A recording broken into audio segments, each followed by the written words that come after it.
পৰা আমাৰ অসমৰ সম্পদ যিজনৰ কোনো জাতি নাছিল, যাৰ কোনো ধৰ্ম নাছিল, অৰ্থাৎ সকলো ধৰ্মৰ মানুহক তেওঁ আপোন কৰি লৈছিল। তেওঁ কোনো জাতি ধৰ্ম বৰ্ণ দেখা নাছিল, সকলোকে মানৱতাৰ চকুৰে চাইছিল।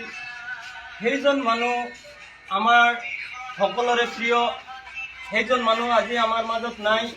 আমি গোটেই অসমবাসী তথা ভাৰতবৰ্ষৰ জনসাধাৰণে আমি আজি যেন আমাৰ অভিভাৱকবিহীন হৈ পৰিছোঁ, সেই উপলক্ষে আমি মৰ্মাহত। আমাৰ মাজত আমাৰ সম্পদ নাই, আমাৰ অমূল্য ক্ষতি হৈ গৈছে। আমাৰ মাজত ঐক্য, শান্তি, প্ৰগতিৰ কাৰণে যিজন মানুহে দিন ৰাতি একাকাৰ কৰি নিজৰ সুখ শান্তিৰ কথা বাদ দি কেৱল মানুহৰ কথাই চিন্তা কৰিছিল, সেইজন মানুহ আমি হেৰুৱাই পেলাইছোঁ। আমি দুখিত। আমাৰ ভাষা নাই, ক'বলৈ আমাৰ কোনো শব্দ নাই। আমি যিমানেই তাৰ বিষয়ে কৈ নাথাকোঁ কিয় আমি ভাষাহীন। আমি কৈ তাক সুনামবিলাক আমি কেতিয়াও শেষ কৰিব নোৱাৰোঁ। তেনেকুৱা এজন মানুহ আমাৰ মাজৰ পৰা হেৰাই গৈছে। সেইজনেই আমাৰ অসমৰ সম্পদ সন্মানীয় জুবিন গাৰ্গ ডাঙৰীয়া।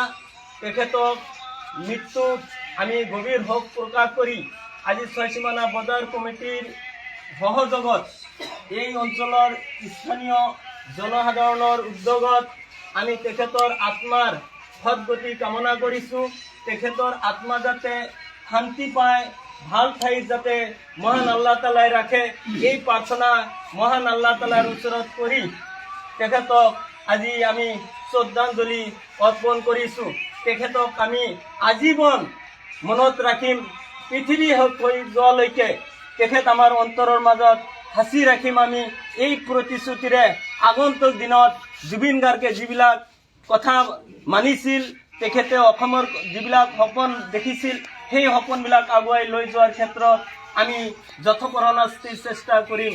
এই আশা মহান আল্লাহ তালাৰ ওচৰত ৰাখি তেখেতৰ আত্মাৰ শান্তি কামনা কৰি আমি শ্ৰদ্ধাঞ্জলি অৰ্পণ কৰিছোঁ। ধন্যবাদ।